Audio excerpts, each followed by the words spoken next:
If I could wish upon a star, it'll be where you are. No matter wrong or right, I'm gonna ride for mine. If I could kiss upon your lips. What is good, US Auto family? We are definitely back with another one. So, no, say your name. So I'm messing up. My name is Nevadia. Okay, But everybody call me Joe. So this is how I do my introduction. I just be like, good morning, good evening, good afternoon, holla for $1 short for a tip. It's your girl J-O-E. And people, you know what it is. Don't judge me, judge your mama hoe. And she said the fuck she said. So this is what we gonna do. We gonna answer questions for you guys today because we see a lot of questions being asked in the group chat. We see y'all putting a lot of things that don't add up or don't make sense. So y'all been seeing me by myself a lot, but now we're not exactly. We're not crazy. Don't break the glass. You feel me? So y'all have a lot of assumptions. You guys have a lot of weird thoughts. So I'm gonna clear the air. So one person asked, so y'all don't make payments and y'all still have y'all cars? Yes. Yes. The fuck? Like, why wouldn't we? So here's the thing with it. Technically, when U.S. Auto Sales gave us those cars, that is our property. Mm-hmm. You can always do a UCC1 financial statement, which lets it be known to the state that U.S. Auto Sales will be the debtor and you will be the secured party. Mm-hmm. So if Westlake decided, hey, we're going to come steal your car, we're going to come repo your car, you're stealing my property at that point. Lawsuit. Right. Let's see. And I'm doing shit from, because I'm in both groups. I'm in American Car Center and I'm in U.S. Auto Sales Group. And it's a lot. The whole purpose is, why would you buy dope from the dope man who say he got the best loud pack, but ain't nobody never heard of him? Ever. Ain't nobody seen the pack. Can't even smell it. Make it make sense. What you? Why would you? You wouldn't do that. You wouldn't do that though. You would not go. That's like going to me and being like, "Hey, listen, I need da da da da," and he say, "Yeah, give me $400 and I'm gonna bring it back to you." You gonna give him the $400? You gonna look at him crazy and say, "No, bring it to me. Let me see it first, and then you can get the $400." So basically, what initially happens is with the debt collectors, you want them to validate your debt. Exactly. The thing is them validating debt means you want them to confirm that they have a contract with you, mm-hmm. not show me a contract with me and the other person who don't even exist no more. Why are you still upholding the standards of a contract that don't even fucking exist anymore? Mm-hmm. So yeah. And that's the main issue that I have with you guys. Y'all keep saying, I seen somebody else say in here about the contract, saying that Westlake told them that they would repo after 30 days of no payment. They don't have no way to repo your car. Yeah, they can't repo something that they don't own. If you go to your tag agency, they will show you or tell you that U.S. Auto Sales is still on your title. So nobody can repo it but them, and they don't exist. So nobody's repoing the car. All right. So let's talk about it. Your car contract. A lot of people had questions about the car contract in the fucking chat. Mm-hmm. Let's just break it down. Moral of the story is your promise to pay. Your motor vehicle retail installment contract is a promise to pay. That is some type of security. There is money on it. If you look at the first page, it says security. And it shows that you have security interest in this motor vehicle purchase. Mm-hmm. I mean, nobody can. So here's the thing. Everybody think that we making stuff up. Why? And it's not that. It's not that at all. We're just doing a whole lot of fucking reading. A whole lot of it. And I actually talked to Westlake today because I told y'all in my other video not to log in because it will commit you to the debt. That's false information. I do apologize. I found out that technically you need to log into the account because you need to figure out if the information even matches the original contract. So how can you pay on something if it doesn't, if they're upholding the original contract and it does not match, you don't owe that. It breaches it. I also ran across another video because I got that information from her. But I ran across a video this morning that said, you're not supposed to ever pay a debt collector. And it's not saying that the debt never existed. It just means that the information doesn't match the original contract. So how can you pay on something if that's not the original information? Right. So technically, we're not making this up. It's literally out there for y'all. The same way we found it, did the research, and came together, like I've been trying to tell y'all. We can literally help you guys, but we're not going to do all of the work and then y'all just write questions in here and think that we just going to give y'all everything. We can't do that. So a lot of y'all have been hitting me up and I do appreciate it and I've been responding as much as I can. But problem is you guys are reaching out and expecting me to do the work for you and I cannot do that. Like I literally work a full-time job. I'm a full-time artist and a mom and I got a whole life problem too. Literally, like I'm going through the same thing you're going through. I'm trying to figure myself out too, so I can't sit here and do it. And neither can she. Neither can she. Just how we linked up and we figured out we was in the same state, not too far from one another. We could figure this out together, and the things that she know and the things that I did not know, she helped me figure it out. And not because I was just like, oh well, give me the information, but because I had something to bring to the table. I didn't just come empty-handed, and I'm willing to go do the work myself when she tell me to do something or when she advised me to go and do something. It's like you guys are looking for the wrong situation out of this. Nobody is saying you're going to just get a free car. Will this car eventually be free? Technically, yes, but you've already paid for the debt. Like the debt is in your name. So you already paid for this car that you own because in your contract, you have a freaking power of attorney. Duh. It's in the contract. So you need to pay attention to like what's really in front of you. In the same way you didn't read and what got you in this mess, that's the first thing you need to change. You need to start reading to get you out. That's the only way you're going to get out of this situation. Right. You got to read. Everybody need to read. So, somebody put, has anyone contacted a lawyer? I'm not saying that getting a lawyer wouldn't be a good thing.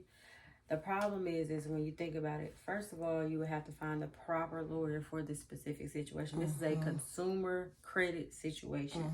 There's not a lot of consumer credit lawyers that you can find in your city. Go ahead and Google it up.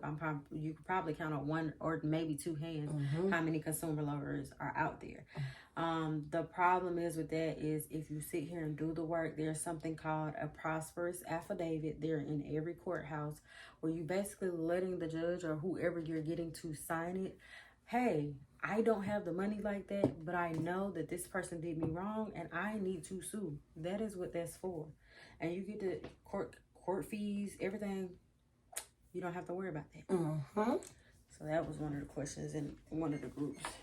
And then I want to address this one, and then we'll see y'all again later. Because I feel like we did a lot of research, and it like brought me to tears some days. And I feel like if I didn't meet her, I would literally be like probably crying right now because what am I do?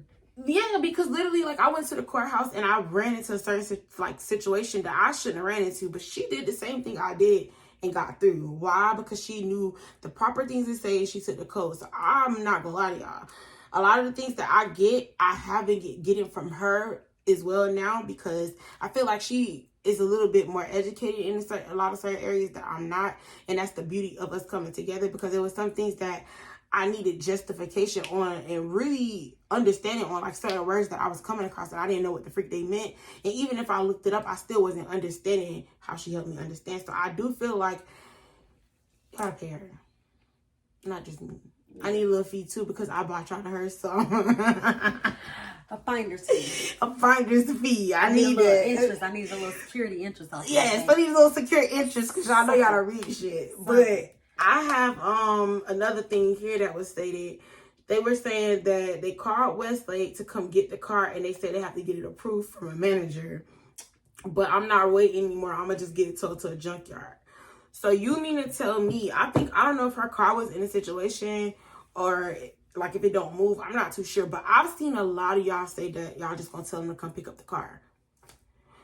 you still have thousands of dollars of debt in your name, and they're still collecting money off of your, exactly, they're still collecting money off of your name. So even though we're going through this little situation right now, it's going to become a bigger problem because they're getting paid multiple times. They get paid 4 times. They getting paid multiple times off of our names, bro. Off of our names, off of our social security cards. And y'all just out here talking about y'all gonna drive a car till the wheels fall off. Or give up the car. Like, what's the point? We just wasted all this money. But if you go back and look at your motor vehicle resale installment contract, it says on page 4 of 6, it specifically says security interest. I secure, to secure all I owe on this contract and all the promises in it, I give you security interest in the motor vehicle, including all accessories and parts now and later. So for all you people that use your warranty to fix your car when you got a limit from jump, guess what? The parts and labor have interest on it. You have incurred interest on it. The second thing, all insurance proceedings and other proceedings receiving for the motor vehicle. So that bullshit ass CPI that they gave you, that had interest on it.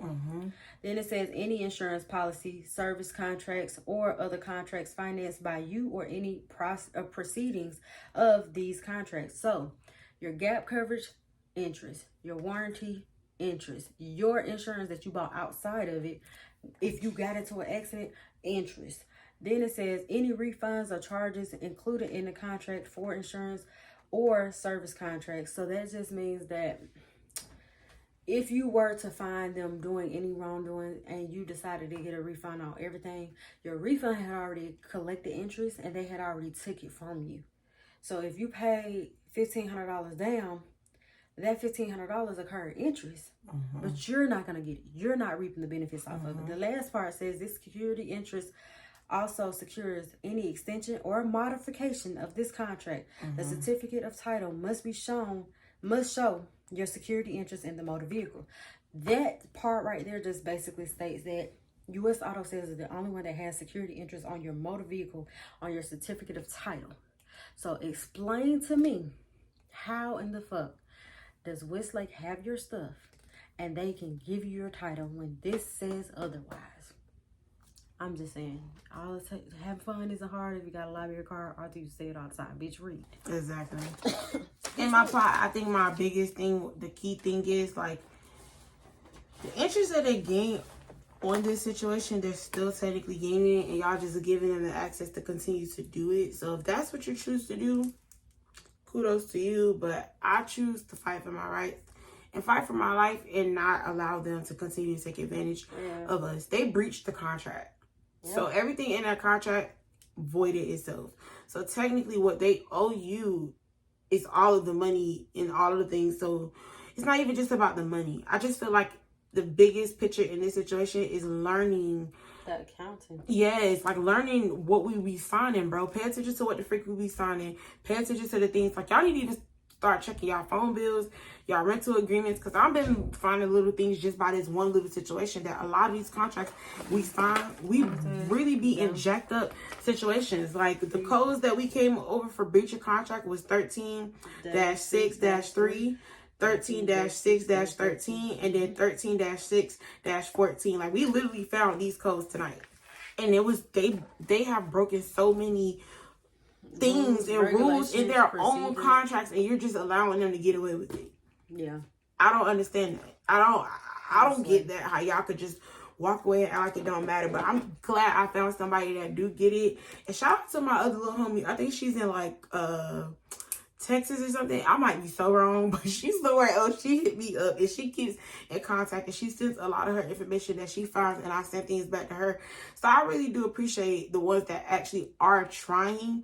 But don't hit me up if you're not really trying. Don't, okay? Because it's not going to work. My mental is going to just shut you completely out.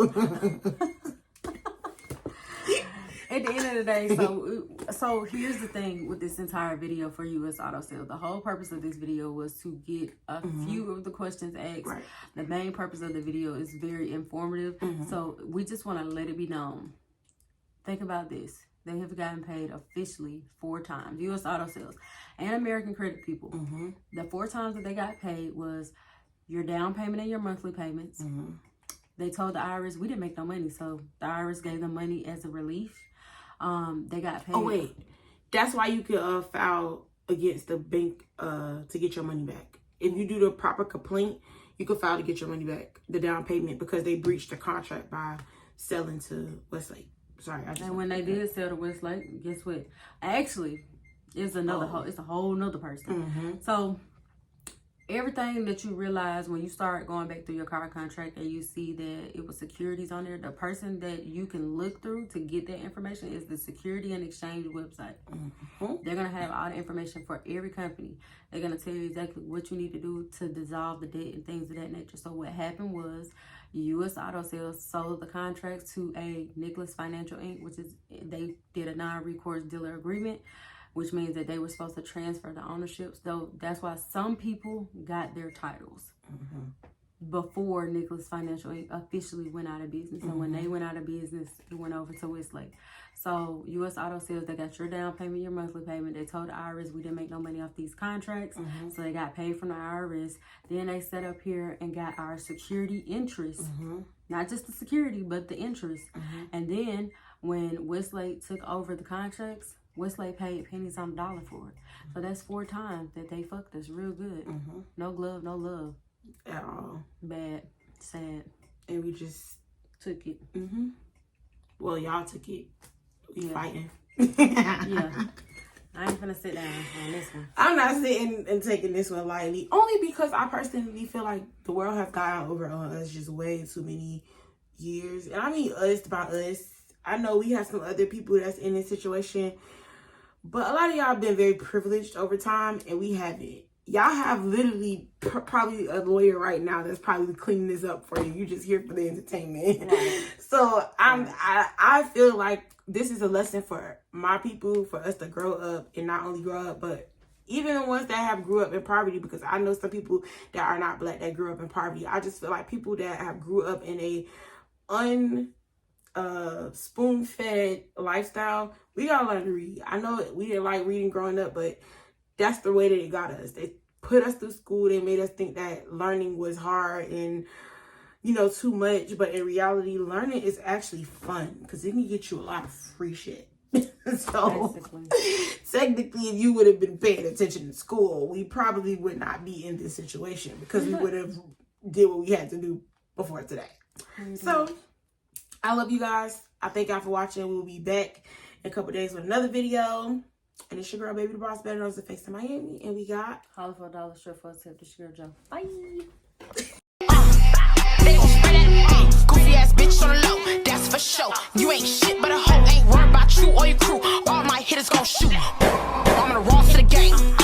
I'm just taking my fame. Fuck a bitch in a mini. I had to switch my flow. Yeah, I got your hoe won't go. I feel a brick 24. I done mean some trillers. I can't stand weak bitches. Fuck a nigga for the fame. Got a song with a lame. You ain't real, just fake. Where we from, we gon' shake.